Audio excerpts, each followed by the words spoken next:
Buenas noches y bienvenidos.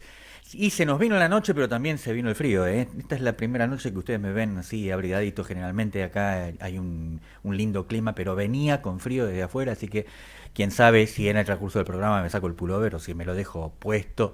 Lo que sé es que nos está azotando esta olita de frío y hablábamos recién con Dani Martín sobre nuestras sensaciones en relación con el frío.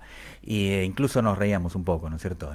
Parece que es un mito aquello de que nos acucia el calentamiento global. ¿Cuándo está el calentamiento global? Cuando uno lo necesita. Ahora nos estamos haciendo de frío. ¿Cómo están ustedes? Bueno, pero no es la única interrogante que en estos momentos nos acecha.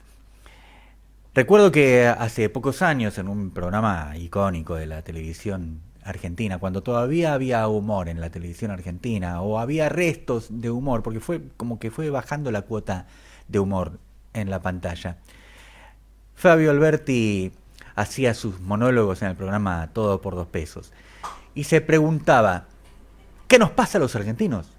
¿Estamos locos? Y luego hacía su desopilante monólogo de humor.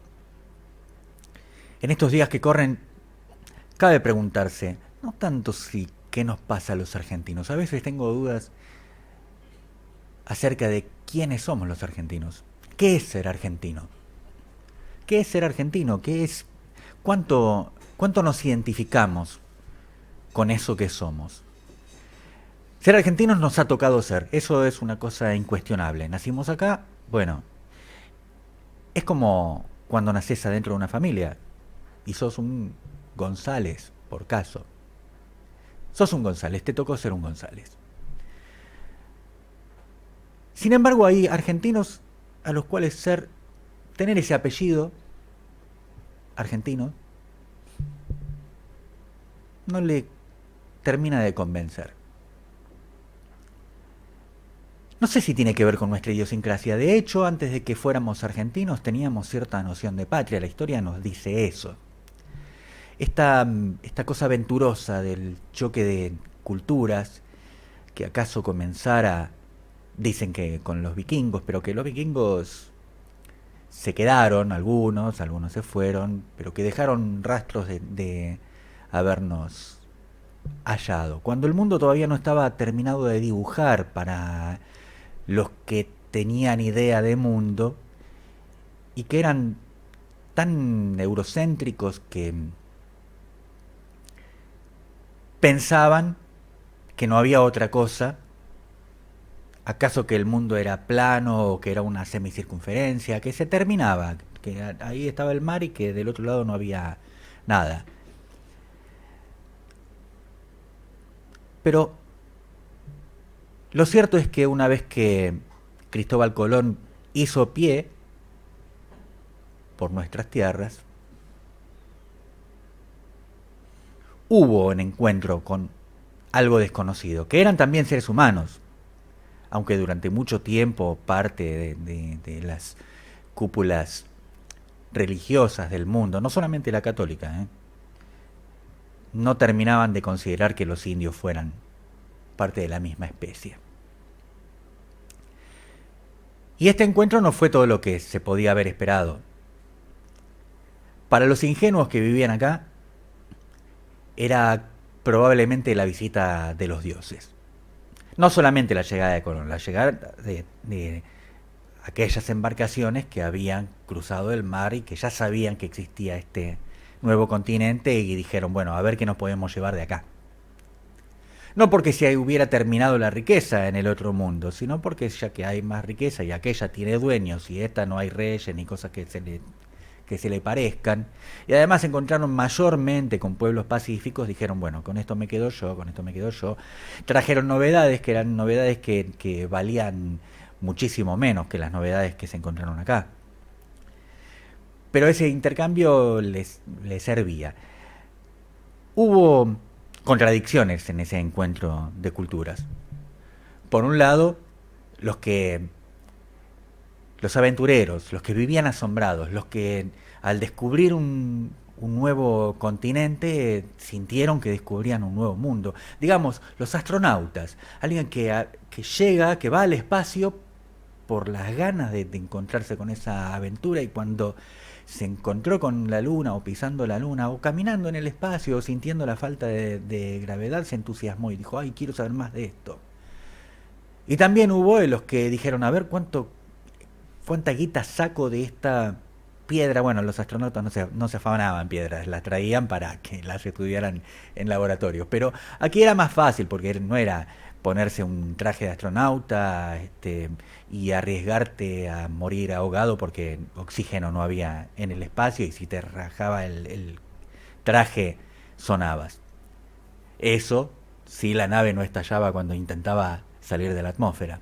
Aquí digamos que había riesgos módicos que tenían que ver con esta costumbre de los seres humanos de estar cruzando los ríos, remontando el oso, remontando incluso el mar, aunque este fuera el más grande que ellos hubieran conocido. La cuestión es que entre los que vinieron a depredar y los que vinieron a asombrarse y los que vinieron a convidar una vida que consideraban que era vida y convicciones, que consideraban que eran mejores para los que aquí vivían, aquí salimos nosotros. Aquellos a los que José Vasconcelos llamó la raza cósmica. No eran los que estábamos, sino en los que nos convertimos. Los que estábamos, que eran nuestros antecesores, nuestros antecedentes genéticos, los que habitaban naturalmente esta tierra, quién sabe desde hacía cuánto tiempo. Todos sabemos que el continente americano está hecho de inmigrantes. Sabe la antropología que el origen de la especie humana está en África, así que llegarse a América ha sido hacer un viajecito. Culturas muy desarrolladas, con miles de años de desarrollo o decenas de miles de años de desarrollo. Incluso culturas afirmadas por miles de años de consolidación, de crear toda una cosmogonía. Se encontraron con humanos que ya tenían sus propias cosmogonías, pero fíjense que aunque en el continente americano también se padecían las guerras y las cuestiones hegemónicas que había en el viejo mundo, o en las partes conocidas del resto del mundo, para señalarlo mejor, había como una expectativa que era ingenua. Por eso algunos habían sido considerados dioses y resulta que vinieron a matar, o a afanar, a robar. La maldición de traer pestes para las que no estábamos preparados, o no estaban preparados nuestros ancestros.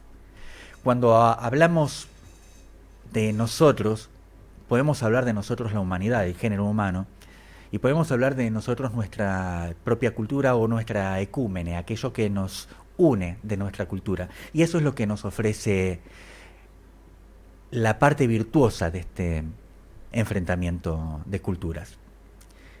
Nuestros hermanos de pueblos originarios, o acaso llegados hace tantos miles de años antes que nosotros irrumpiéramos como esta raza cósmica, se las veían con su propio imperialismo. Había culturas, etnias, naciones, como lo quieran llamar desde la perspectiva indigenista, que tenían también su proyecto imperialista y que con los que se vieran propendían a enfrentarse, dominarlos. Y también había esta diferencia, que era una diferencia cultural fundamentalmente. Los pueblos que ya se habían descubierto guerreros eran avasallantes, y los pueblos que se habían decidido comunidades, incluso las nómades, tenían una perspectiva más pacífica. Pero siempre, desde el inicio de la historia, parece que había algunos que elegían quedarse con el trabajo de los demás en lugar de trabajar. Pese a que eso también implicaba un enorme trabajo. Lo que pasa es que la fuerza es mucho más rápida. Por eso es tan fácil destruir tanto más fácil que construir. Uno puede demoler un edificio con un par de cargas de dinamita, pero construirlo le va a llevar el tiempo que eso necesite, de acuerdo con la dimensión del sueño que haya tenido para construirlo. La verdad es que dentro de este hecho venturoso al que me refiero, que es el nacimiento de la raza criolla, la fusión, no importa de qué modo, pero sí la fusión concreta de culturas disímiles, que además traían cargas genéticas también diferentes por el lugar donde habían evolucionado, constituye esto que nosotros hoy somos. Y dentro de esto, en un continente condenado a ser depredado por los poderosos del otro lado del mar, la idea de que eso no era justo. Si hay algo que caracteriza a nuestra raza criolla, es la ponderación de lo que es justo. Por eso hemos sabido fundirnos con aquellos que vinieran de buena fe. Digamos, aquellos que se enamoraran de nuestras indias o las que se enamoraran de nuestros indios. De ahí salimos nosotros. Ni de la selva, ni del cosmos. Lo cierto es que... Ni de los barcos, por supuesto. Lo cierto es que surgimos aquí. Nuestra América fue la cuna de lo que somos. Y cuando decidimos que no era justo ser sojuzgados por quienes tenían el poder de la fuerza, elegimos casi sincrónicamente, primero uno, luego otro, romper ese yugo. Fue a cual fuera, los brasileños del imperio de Portugal, que habían querido hacer su propio imperio en Brasil, los del Río de la Plata, de la corona española, y otras, porque cuando el mundo se descubrió, los franceses fueron a buscar lo suyo, los ingleses también, y también quisieron romper el yugo para decir: tenemos la dignidad de ser igual que vos, aunque no tengamos esa historia, ni esa tecnología, ni ese poder bélico. En esa disputa hemos obtenido un grado de dignidad del cual nos enorgullecemos. Alrededor están las leyendas negras, aquella que de la llegada española solamente pueden ver los enfrentamientos, la enfermedad y la expoliación, sin reconocernos, porque sin esa llegada nosotros no hubiéramos existido. ¿Seríamos acaso indios dominados? O en casos como han ocurrido, he tenido la oportunidad de conocer las Islas Canarias y saber que esas 7 islas, esas 7 rocas que doblegaron al mar merced a la erupción también virtuosa del Teide, del volcán, que se encuentra en la isla de Tenerife, tenía una expresión humana en equilibrio con su contexto y entre ellos, que eran las 7 tribus guanches. Cuando los españoles descubrieron las Islas Canarias, fueron a por ellas. Pero no se encontraron con un pueblo amigable a la colonización, ni para ser doblegado, ni para fundirse con ellos. Los guanches fueron un pueblo que eligió el camino heroico de la resistencia hasta que no pudo más. A los españoles les costó un siglo completo, 100 años de guerra permanente contra la cultura guanche, que no se mestizó y que no se rindió. Y al final de esa disputa de un siglo, los guanches tomaron una decisión trascendental, que fue el suicidio. No hay más guanches. Dicen que hay algunos descendientes, algunos sobrevivientes descendientes y así. Y sí hay un reconocimiento y un orgullo de los canarios sobre aquella heroica resistencia de los guanches. Y es más, hay muchos entre los nacidos en las Canarias que llevan nombres guanches y parajes y calles y caminos llevan nombres en el idioma originario. Pero para que los españoles viviesen en esas islas hubo que pagarles, porque las islas deshabitadas eran solamente lugares bellos para visitar. ¿Y qué clase de conquista es si no se apropia de aquello que se conquistó? Así que hubo que generar toda una política de migración desde el continente hacia las islas, ofreciéndoles un buen vivir. En nuestras costas no tomamos esa decisión, la del suicidio étnico ni el suicidio cultural. Al contrario, los criollos somos la muestra de que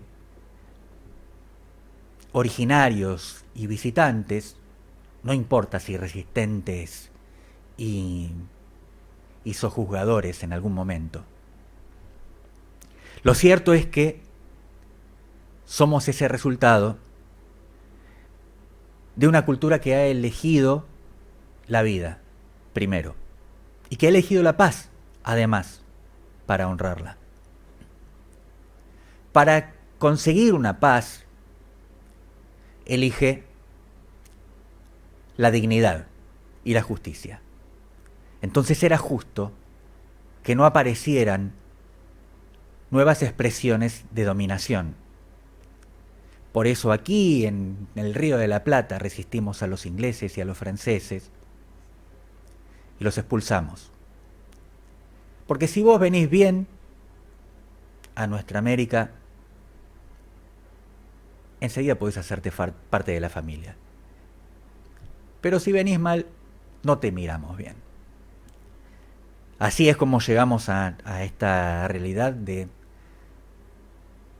más de 2 siglos de guerra real de los argentinos contra la corona de Inglaterra, que insiste cada vez que puede en quedarse con nuestros recursos y, si es necesario, quedarse con nuestras vidas. Una guerra de dignidad, cuando todavía no nos llamábamos argentinos. Pero un día quisimos ser nación. Después de expulsar a los ingleses, y mientras nos veníamos bastante cómodos con los españoles, que tenían una política de reciprocidad que tenemos que reconocer para demoler la leyenda negra, ya que, contrario de los ingleses, los españoles fundaron en nuestra América universidades, ciudades. Ya cuando llegaron comenzaron a fundar ciudades y a crear comunidad, que en un principio era compartir comunidad. Es decir, nosotros vivimos de esta manera. No ha habido cruentos enfrentamientos entre los originarios y los españoles en el proceso de criollización. Al contrario, más bien como que han ido entendiendo las partes de que estaban empezando a ser una.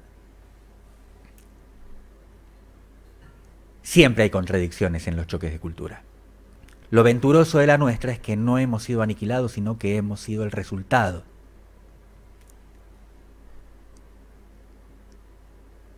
Y ahí aparecemos los primeros de esta ecúmene hispana que nos propusimos la independencia y contagiamos a los otros. Digo los primeros que la ejecutamos, porque acaso José Martí, el ideólogo de nuestra América, ya lo había pensado y lo había propuesto. Vayámonos independizando como podamos. El tema es sacarnos de las cadenas. Y una vez que fuimos argentinos, fuimos construyendo, una vez que nos reconocimos argentinos, fuimos construyendo lo que somos. Una identidad más o menos reconocible, que nos acepta y que nos incluye a todos, que incluso ha aceptado la arbitrariedad de que gran parte de lo que era nuestro territorio se haya convertido en territorios de países que hoy son hermanos, y que algunos de nuestros próceres hayan nacido fuera de nuestro territorio, pero son nuestros, ¿qué carajo? Lo cierto es que 2 siglos después, ser argentino es un interrogante. Es una interrogante que no termina de dilucidarse y que tampoco termina de expresarse. Hay un reconocimiento básico. En el universo no hay una molécula que sea exactamente como otra. La diversidad es la característica de nuestro universo. Por lo tanto, no hay un ser humano que sea idéntico a otro. Por eso lo que reconoce nuestra cultura es la igualdad de los derechos y el reconocimiento individual en tanto parte de la comunidad. El individuo, esta concepción liberal de la vida, es meramente un cuerpo, el portador de una masa biológica y acaso de un pensamiento, que es incapaz de sobrevivir en soledad. Abandone usted un bebé en una selva, donde tiene no solamente a los depredadores, sino alimento a su disposición.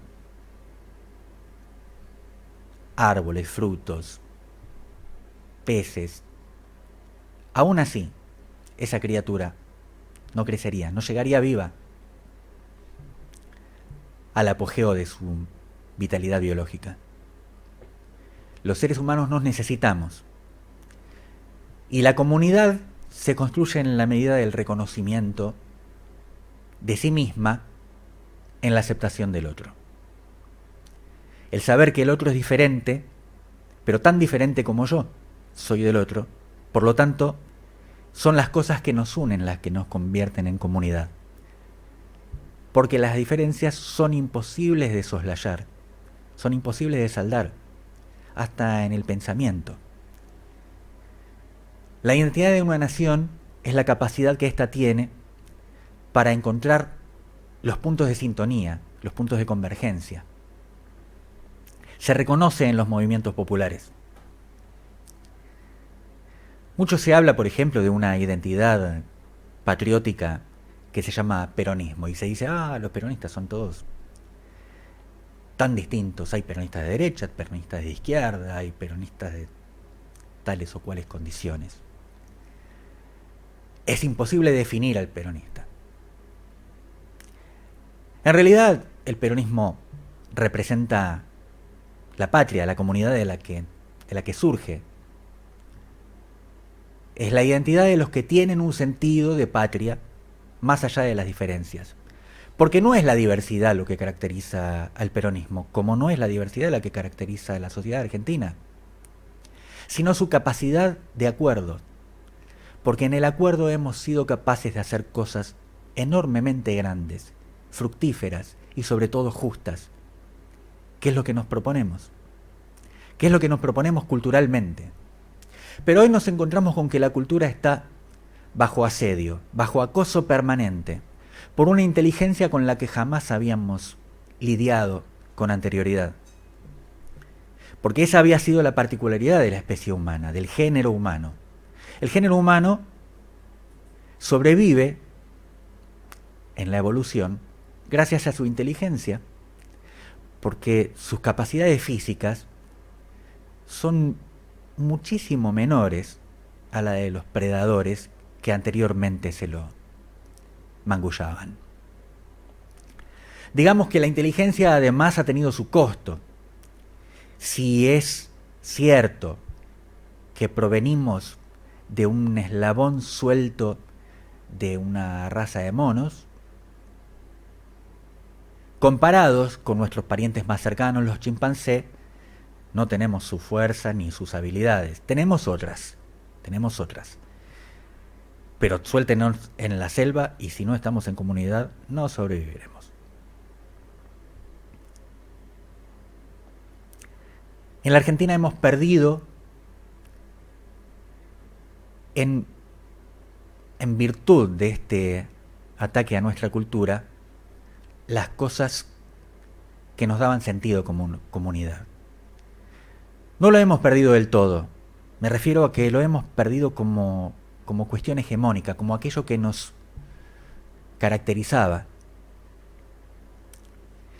Y este asedio, que destaco otra vez que tiene que ver con una inteligencia con la que antes no habíamos contendido, porque nos hemos enfrentado con especies con distintos niveles de inteligencia, aunque sin razón, probablemente, no sé, nunca he sido de otro género que el humano. Pero ahora no hay humano en el mundo capaz de procesar conscientemente la cantidad de datos que procesa la inteligencia artificial. Hace rato que no hacemos eso, pero ahora hemos llegado a un nivel de evolución de la tecnología que los procesa en cantidades imposibles a la mente humana y en ponderaciones que tampoco alcanzamos, aunque, y esto es muy importante de destacar, ya que no hay una inteligencia artificial consciente, tampoco hay una inteligencia artificial sensible. Así que lo que se propone a través de la mente que las programa no tiene otro sentido que cumplir, que llegar a la excelencia del cumplimiento del propósito que le han dado. Y para esto no tiene ningún sentido de la moral, a lo sumo tiene límites virtuales, los que a algún programador se le haya ocurrido poner. Por caso, el punto máximo que se considera hasta ahora como propuesta filosófica, las 3 leyes de la robótica de Asimov, que imaginó una inteligencia artificial y se imaginó también posible o factible la eliminación de todo vestigio humano en manos de la inteligencia artificial, y entonces decidió que en ese momento ideal, todavía era futuro para la época de Asimov, apenas pasados los años 40, su apogeo en los 50, que la humanidad al producirla le iba a poner esos límites, que como primera ley no tuviese nunca, tuviese como límite la posibilidad de lastimar o afectar emocional o materialmente a un ser humano. La segunda, que por acción o por omisión pudiese afectar la vida y supervivencia de un ser humano. Y por último, el imperativo de proteger al ser humano por encima de todas las cosas. A partir de ahí es el universo. Veamos las pruebas fallidas de la inteligencia artificial manejando automóviles Tesla, para evitar la conducción, pero sobre todo la responsabilidad del conductor, poniéndole prerrogativas tan cuestionables como que en un momento de accidente, bueno, en este punto podemos decir que podría tratarse de un fenómeno para la realidad argentina, pero el hecho de que usted esté lanzando un libro que hace una recorrida de Hitler a Milei y que llama Curiosidades de Mentes Criminales, dice que es un fenómeno que nos viene persiguiendo durante toda la historia. Sí, el planteo está hecho en base a circunstancias que están explicadas tanto de la gestión inicial de Hitler en los años 30, en el año 33 concretamente, y situaciones que se producen en el gobierno de Javier Milei y que están explicadas y están fundadas. Uh-huh.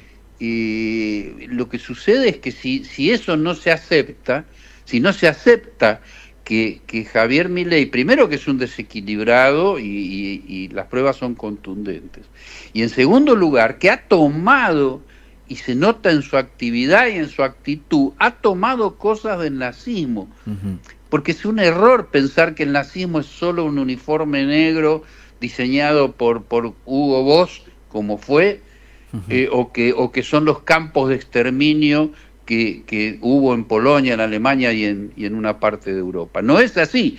Eso es un aspecto del nazismo, por supuesto que es de las atrocidades más grandes que ha vivido la humanidad, pero también es algo de lo que hay que aprender. Cuando decimos nunca más, no es solo la dictadura de los 70, Uh-huh. nunca más lo que generó la dictadura de los 70. Y en ese sentido, insisto, hay circunstancias en aquella época de los nazis y en lo que está sucediendo ahora, salvando, insisto una vez más, salvando las distancias, no estamos hablando de campos de exterminio, pero que es necesario verlas precisamente para que no se avance en la destrucción que está generando Javier Milei y su grupo y quienes manejan los hilos de nuestra sociedad.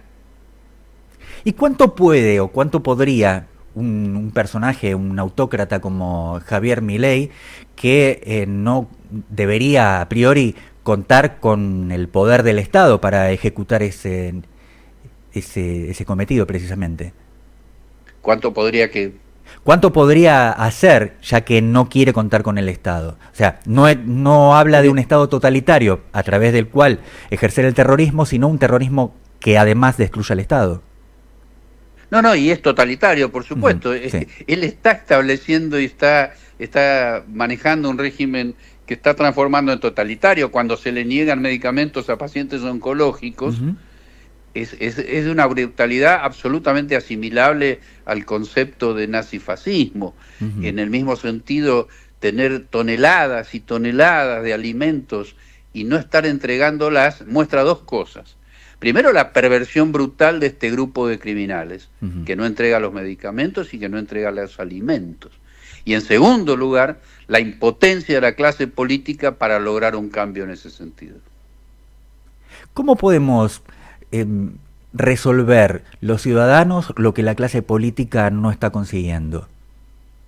Digo, sin tener que esperar a que en 2 años haya la posibilidad de una renovación parlamentaria y en una de esas tampoco nos alcancen los números.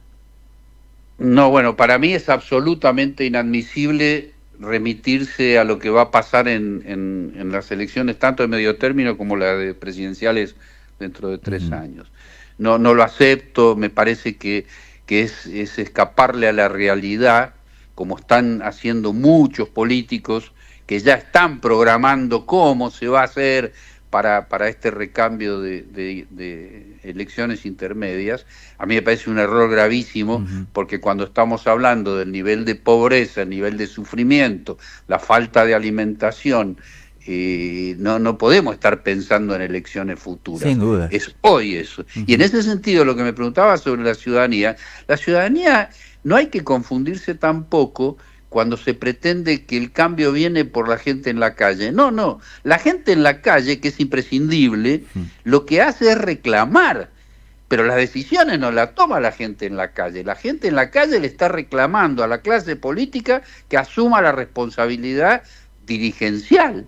Y eso es lo que está fallando en este momento. Lo digo con un dolor enorme y formando parte de la ciudadanía que reclama. Y cada uno reclama desde la calle, reclama en un pedido de juicio político y en una denuncia como hacemos todos los días.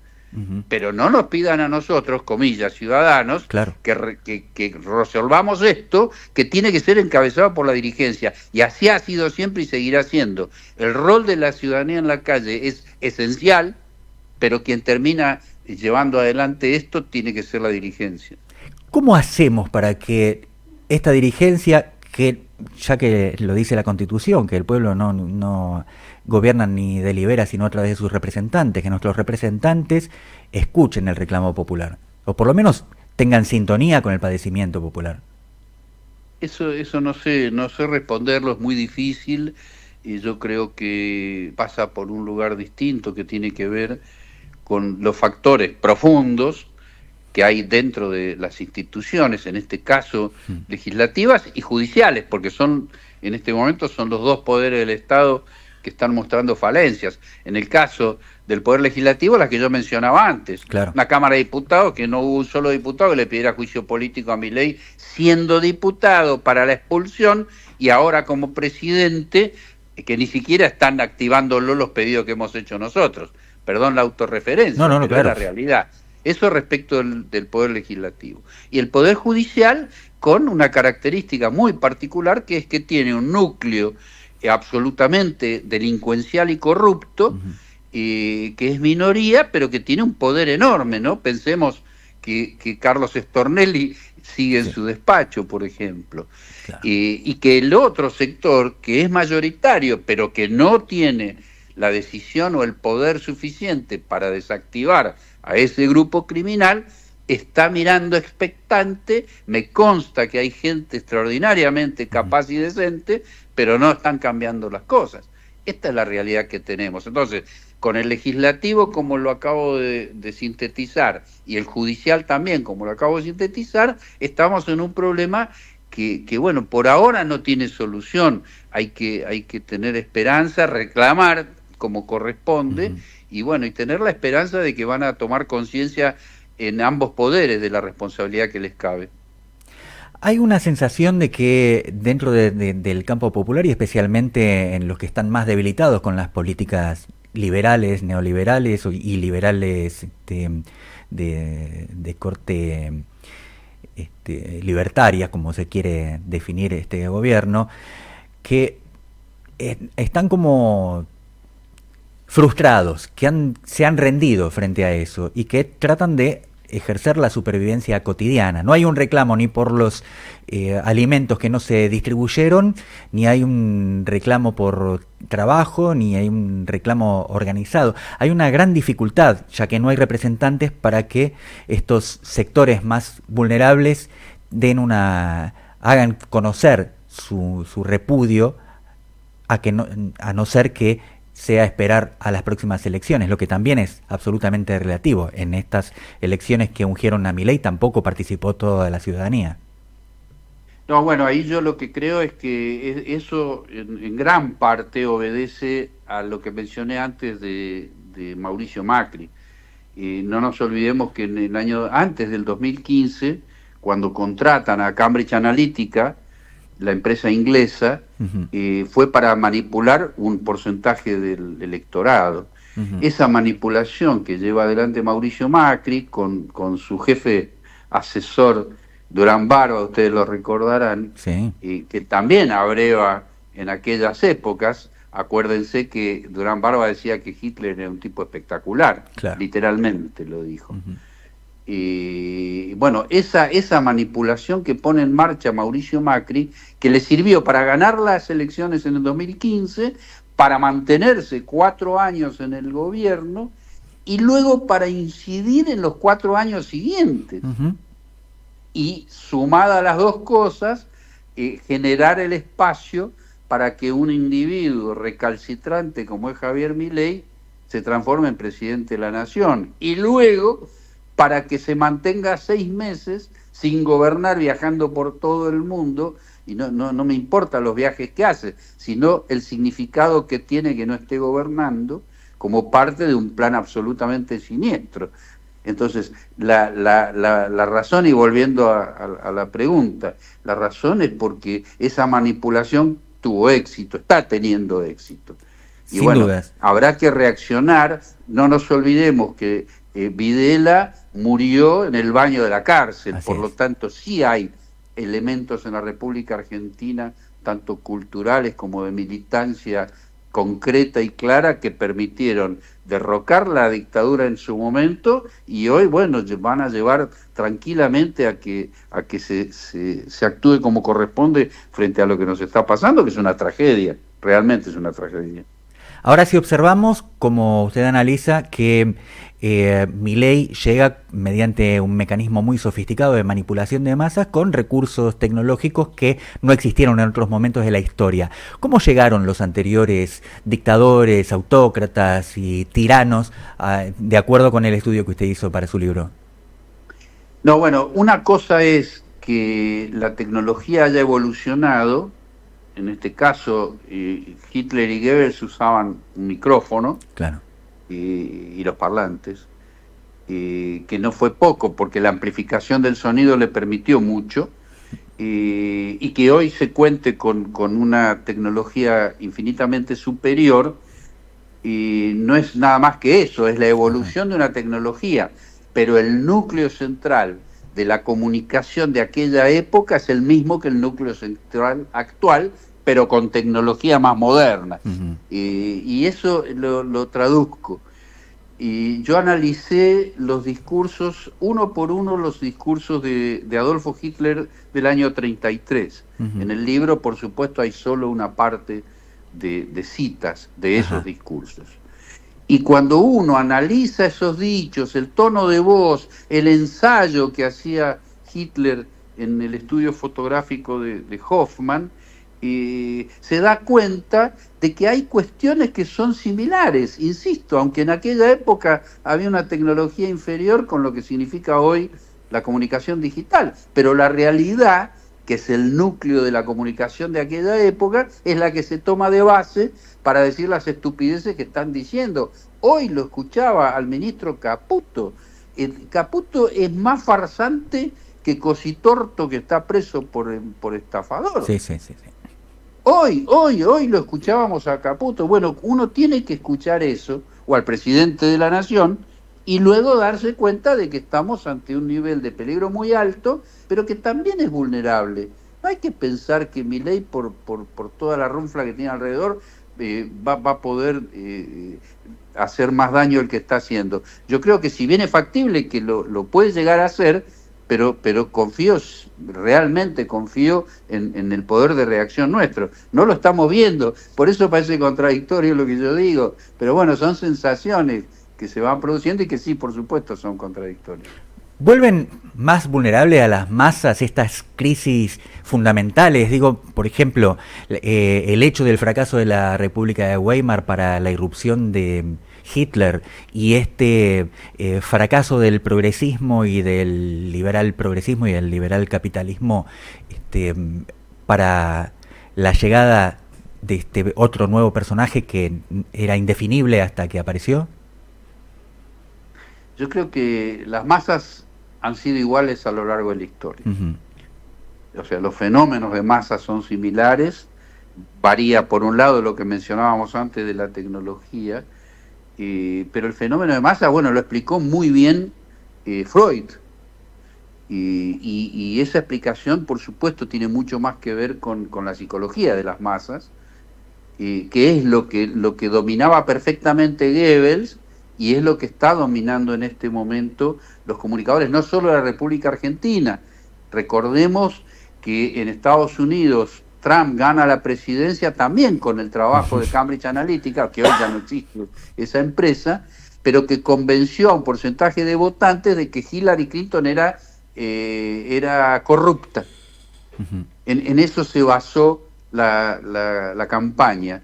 Y hago el paralelo porque eso pasó en otros países también, pasó en Trinidad y Tobago, pasó en Inglaterra con el Brexit, por ese fenómeno de masas precisamente. Y la característica de la masa es esa, es una vez que se transforma en masa, pierde la individualidad y ya se puede manipular más sencillamente. Ahora, la otra cara de esta historia es que hoy, así como ha avanzado la tecnología en comunicaciones, ha avanzado el conocimiento de las ciencias sociales para enfrentar adecuadamente lo que estamos conversando.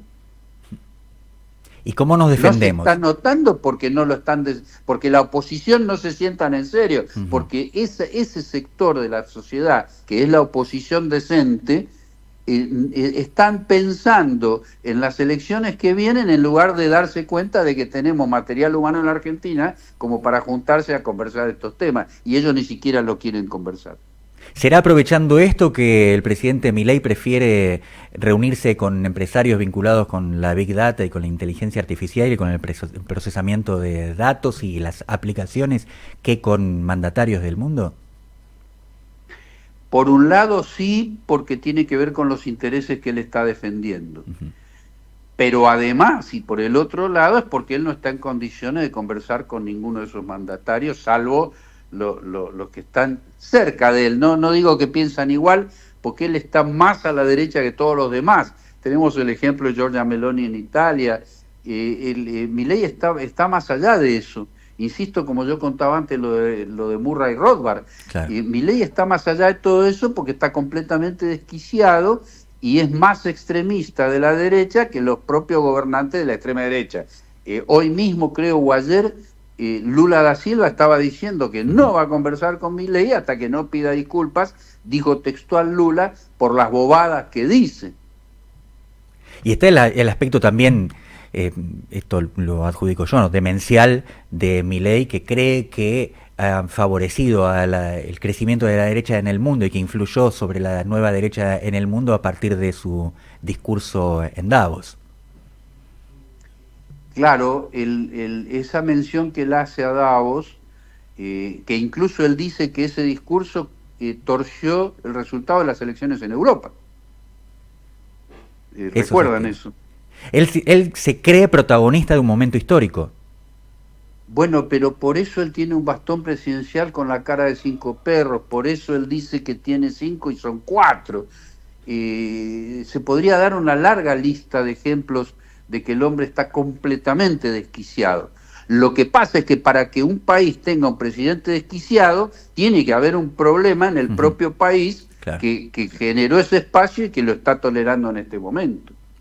Antes de preguntarle sobre la presentación del libro para que nos lo cuente y podamos hacer la invitación para la participación, si me podría decir quiénes son algunos de los personajes que están entre Hitler y Milei, de acuerdo con su investigación y su libro. En lo que está escrito tiene por un lado lo que yo titulé la runfla de Hitler, que son ese grupo más cercano, ¿no es cierto? Goering, Himmler, Goebbels, con una explicación sobre cada uno de ellos. En el caso de Milei, la gente que también lo rodea, Mondino, Patricia Bullrich, Adorni, etcétera. Y en el medio, bueno, en el medio está lo que pasó en los 80 años de diferencia, que es realmente llamativo, porque en el mundo después de Hitler hubieron otros genocidios, cuando uno pensaba que después del Holocausto no iba a haber más, y sin embargo los hubo, lo cual también está mostrando la inhabilidad de lo que es Naciones Unidas para frenar ese tipo de cosas. Incluso entonces, con distintos signos ideológicos. No, absolutamente, por supuesto. Lo que pasa es que hay un funcionario de Naciones Unidas que hace muchos años viene diciendo que los discursos de odio preceden a los actos de odio. Claro. Y nosotros estamos en un país donde los discursos de odio no le mueven el amperímetro a nadie y siguen avanzando esos discursos y no se hace nada, porque el sector del Poder Judicial que tiene que hacerlo no lo hace. Hoy están juzgando a Sabac Montiel en una justicia que encubrió desde el primer día el atentado contra Cristina Fernández de Kirchner, y es el día de hoy que sigue con esa complicidad juzgando a un individuo que por supuesto fue el autor material porque tenía la pistola, pero detrás de él todos sabemos quiénes están o quién es el sector político que está, y la justicia decidió no avanzar y no se hizo nada con eso tampoco. Ahora es obsceno que esto ocurra delante de nuestros ojos, porque hay mucha mirada despierta que advierte estas movidas. Por supuesto que sí, ni que hablar, sucede delante de nuestros ojos, pero hay son muchas cosas, muchos factores que están incidiendo para que, por un lado, la gente esté adormecida en ese sentido, y no sé, pensemos hace pocos días la represión fuera del Congreso, Ujú. logró desanimar a muchísima gente. Ariel, ¿o estoy Así es. equivocado? Sí, sí, sí, sí, así ocurre. Bueno, esa es la idea. Y si vamos al caso del atentado, el día que se produce era uno de los días en los cuales Cristina Fernández de Kirchner salía a la mañana y volvía a la nochecita, y tanto a la ida como a la vuelta se juntaba con esa gente que estaba en la puerta. ¿Recuerda eso? Sí, sí, claramente. Bueno, a partir de ese día se terminó, y no solo se terminó ese contacto, sino que se frustró por completo la posibilidad de que ella vuelva a ser presidenta de la Nación. Ujú. Sí, Bueno, entre otros entonces aspectos quiere que también decir llamaron la que, atención de esa jornada, ¿no es cierto? Como las falencias de la propia seguridad de la vicepresidenta. sí, pero forma parte de todo lo que estaba Ujú. sucediendo y está sucediendo. Hace un ratito, o voy, en el juicio, Sabac Montiel explicó eso. Cuando la jueza o el juez le preguntaron sobre si hacía inteligencia, sobre el lugar, él dijo, no, si vamos si vamos a entrar en detalles, dice, no, dice, lo que uno ve es la vulnerabilidad en el momento en que se va a producir. Ujú. Y bueno, efectivamente había una vulnerabilidad, lo que pasa es que hubo un descuido muy grande, pero eso es otra historia. Ujú. Acá, más allá de la gravedad de ese descuido, Sí, hay que está. analizar la gravedad de que este sujeto esté siendo juzgado, que asuma toda la responsabilidad y que esté diciendo que no es un sicario, cuando en realidad la gente avesada sabe perfectamente que a ese tipo de afirmaciones, como decía Freud, hay que sacarle el no. Estamos hablando con el doctor Carlos Rosansky a propósito de la presentación de su libro de Hitler a Milei, Curiosidades de Mentes Criminales, que va a ser presentado el próximo viernes 28 de junio a las 17:30 en el auditorio Germán Abdala de la CTA en Bartolomé Mitre 748 de Cava, donde estarán el autor Carlos Rosansky y también Hugo Cachorro Godoy, secretario general de la CTA, Luciana Bertoia, periodista, y el padre Paco Oliveira. Le quiero agradecer muchísimo, doctor Rosansky, por este diálogo con Y se nos vino la noche. No, al contrario, un placer para mí poder conversar estos temas. Un abrazo grande, Ariel. Un abrazo enorme.